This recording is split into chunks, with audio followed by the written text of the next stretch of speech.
Hello and welcome back once again to another of my reviews. Now this time I'm focusing on the Frostgrave rulebook, and if you're unaware of what Frostgrave is, it's essentially a small-scale skirmish game which pits warbands led by wizards against each other as they fight over the snowy ruins of an ancient city called Felstad. Now the game kind of allows you to create campaigns as well. You can build up your abilities of your wizard, increase the size of your warband, equip them with magic weapons, for example. Lots of all the different things you can do, and I'll be kind of looking at that more when I look inside the book. Now this video is mainly going to be looking at the book itself rather than the actual rules, more how what's presented in this book, how it's presented, things like that. So let's start by taking a look inside. So let's begin our look at this book by taking a look at the first chapter, which is Wizards and Warbands. Before I go on, I just want to point out how nice the artwork is in this book. I mean, I'll be pointing out as we go through, but just this kind of section here, it's really nice. You've got these zombies climbing up this tower to take on a wizard and his warband. It's really nice kind of use of light there. So there's fantastic examples of this artwork dotted about the book, and I'll point them out as we go through. So as you can imagine, chapter 1 features the wizards and the warbands, and the first section kind of discusses exactly what you'll need to play, so miniatures, dice, and a table to do it on. Next we actually start to create your wizard. Now the wizards can be created from several different schools of magic. Now these are Chronomancer, who's kind of like a time controlling wizard, an Elementalist, which is kind of your standard earth, fire, water, air mage, Enchanter, who works by enchanting objects, Illusionist, who unsurprisingly conjures illusions and can make things invisible, things like that. Necromancer raises the dead. Sigillist imbues kind of power through books and writing, things like that. Soothsayer looks into the future. We've got the Summoner, who can raise demons. We've got Thaumaturge, who's more of like a kind of defensive wizard who uses positive energy, so things like healing and shields, things like that. We've also got the Witch as well, which uses the powers of nature. So you can choose your wizard, and it can be created from any of these archetypes, and which kind of school you choose will depend on the spells that you get access to and which spells are easy to cast than others. So this moves on to kind of the first section, which actually talk about the rules, and this introduces the stat line. Now the stat line is broken up as you can see here. First of all, we've got movement, fight, shoot, armor, will, and health. Now this is very much kind of a D20 base game, and each of these values here, as you can see, you've got plus 10, plus 2, plus 0, 10, 4, and so on, actually accounts to how much you kind of boost your dice roll by. If you give a certain value, then you kind of can boost it using these stats here. So continuing, we also get introduced to the apprentices. Now the apprentice is the wizard's kind of companion. He's there to learn off the wizard. He has pretty much the same kind of stats as the wizard, albeit slightly reduced, as you can see here. It's pretty much the exact same stats as a wizard, but with a kind of a minor thing. Next we move on to actually hiring your warband. Now at the start of the game you get a kind of a finite amount of money you can actually use to purchase different henchmen who have different specialities, for example, different weapons. And then as you kind of progress through the campaign, you can collect treasure and collect gold coins that you can use to buy more. So we have different archetypes here. We've got things like the thug, the thief, who's kind of specializes in dagger combat. We all go all the way through to marksman, who uses a crossbow and is equipped with mail armor. Each of those has their own different stat values, as you can see there. And then we go on to the different weapon options, and they're kind of split into some main weapon types. This includes dagger, hand weapon, two-handed weapons, staff, crossbows, bows, and unarmed. And each of those has different abilities. And this brings us to chapter 2. Now chapter 2 is where we actually learn to play the game itself. So if I just kind of move on, you can actually see how the turn has progressed. We have an initiative roll, the different phases. We have the wizard phase, where the wizards do all their actions. We have the apprentice phase, where the apprentice does his actions, followed by the soldier phase, where your henchmen and your warband do their actions, and then finally the creature phase, which is basically any other kind of AI controlled creatures on the table. Some more nice artwork, as you can see there. And this kind of moves on to talking about movement, how it works in Frostgrave, because Frostgrave is very much a game which features heavily on ruins and obstacles, things like that, so the more the better when it comes to Frostgrave. So this section is very important indeed. Now, reading through these, it's very kind of straightforward in the way that the rules are presented. You're given an example of a rule, and then it follows by giving you kind of a quick in-game example as to how that would work using basically what dice rolls you would need to get to achieve certain results, things like that. And this brings us to combat. Now, combat is very, very straightforward. It uses the D20 dice, as does everything else. This diagram here just briefly explains how combat is split up between multiple combats. Continuing on, we actually get dotted through a number of optional rules. Now, this particular rule resolves on critical hits, which means if you roll a natural 20, you do more damage, for example. But these kind of dotted about through the game. Now, these can make things a little bit more complicated, add a little bit more depth to the game, and they are completely optional as well. So depending on how much of a challenge you want or how many additional rules you want, you can go for there. So we next come on to shooting. Very much in the same kind of vein as combat, except from you have to worry about line of sight and objects blocking, which, as I've said with the scenery, in Frostgrave there's always going to be a lot of scenery that's probably going to be getting in the way. And this comes to spellcasting. Now, spellcasting is when you've got a wizard leading your band, is going to be a very, very important table to use. So this is basically still D20 use. We've also got resisting spells, and this actually comes to a few more in-game actions, such as collecting treasure, and then also the creature actions that I've said before. Now, the creature actions are controlled by AI. They're essentially governed by these three rules. Is the creature in combat? Is there a figure in 10 inches and in line of sight? And is neither situation applicable? And then the creature will create almost like a predetermined action based on one of those three situations. So the next kind of chapter that we move on to now refers to the campaign. Now, playing Frostgrave in itself isn't a requirement to actually play a campaign. You can play the game, one-off games, just create a warband, play it off against a friend, things like that. However, if you do want to kind of draw it out, you can move on to this section here, the campaign. And this basically outlines everything you need to do in terms of progression. So it talks about, first of all, by how injuries and wounds and people and your characters being killed off is handled.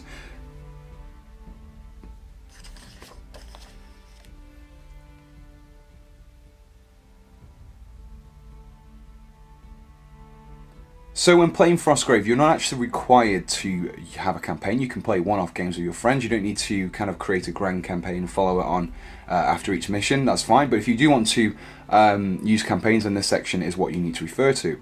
Now, the first section refers to injury and health. Now, basically what happens is when you die, when you kind of characters get knocked out in the game, they're not actually killed within the match. You kind of got to wait until the end to see what's happened to them. So it can happen from anything to being dead, to being full recovery, and all the kind of radiants in between where you get injuries and things like that.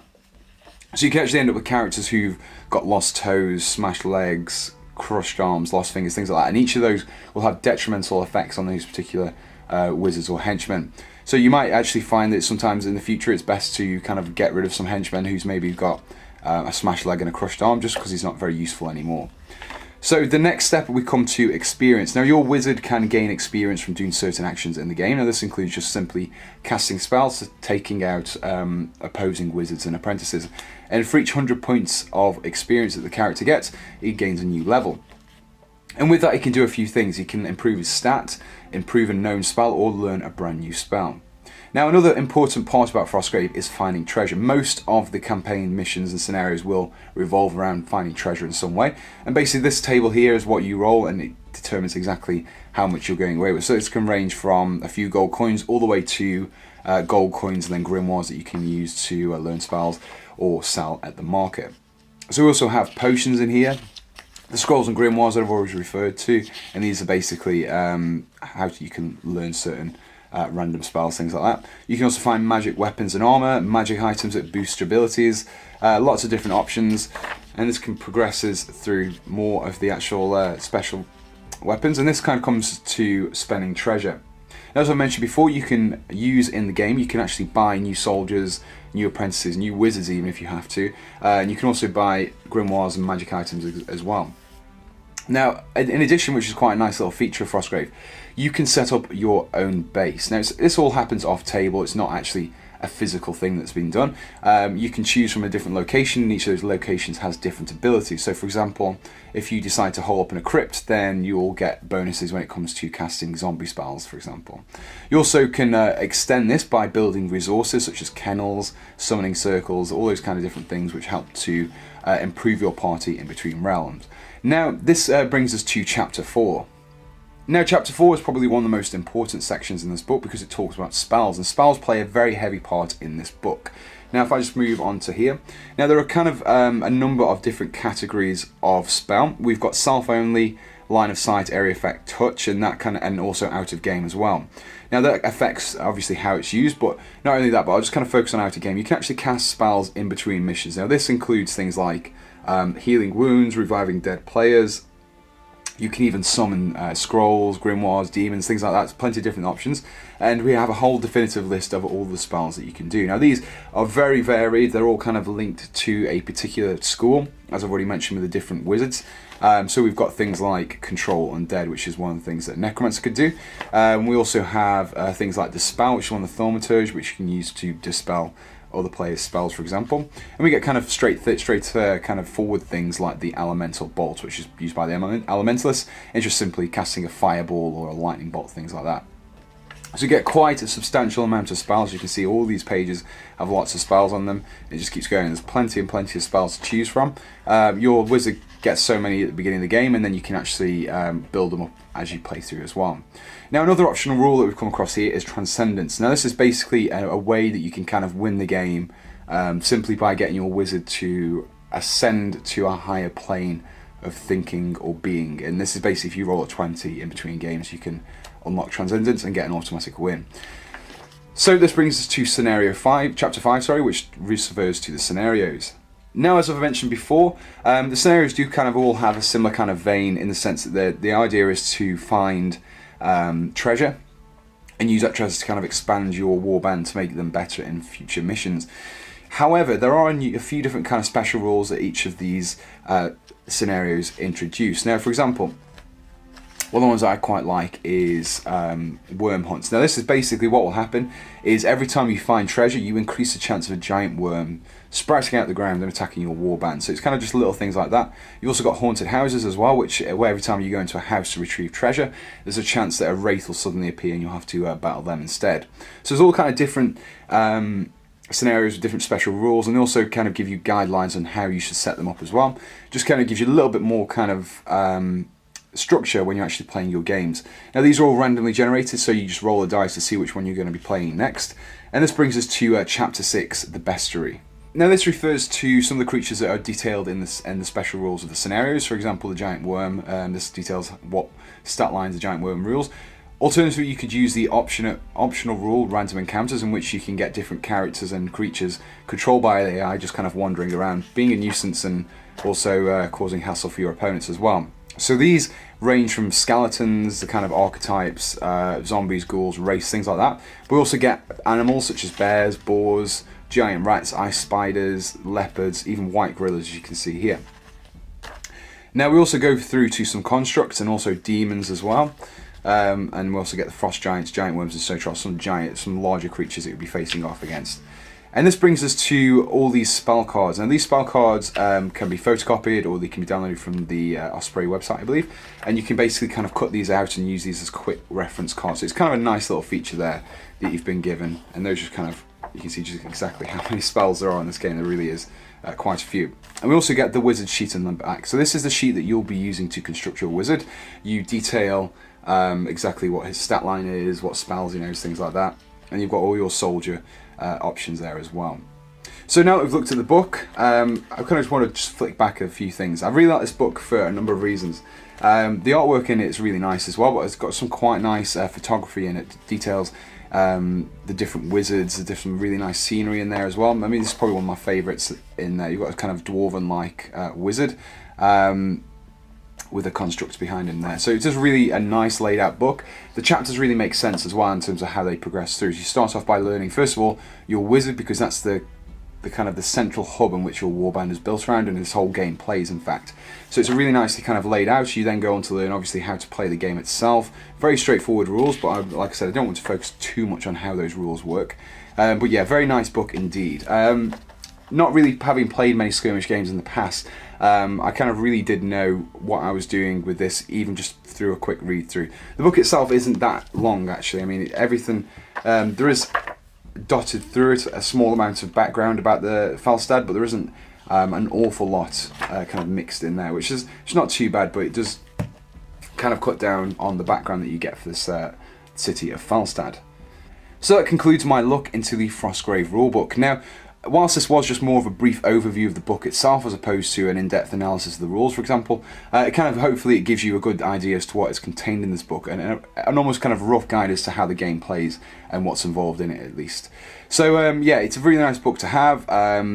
Layout's really nice, artwork's fantastic in there, the rules are actually written really well, really easy to follow as well. It's published by Ospreys, so I mean if you've had any Osprey books in the past, Bolt Action for example, then you kind of know exactly what to expect. So if you enjoyed this overview of Frostgrave Rulebook, let me know in the comments below, and I'll probably do a bit more Frostgrave coverage in the future, maybe even look at some of the expansions as well.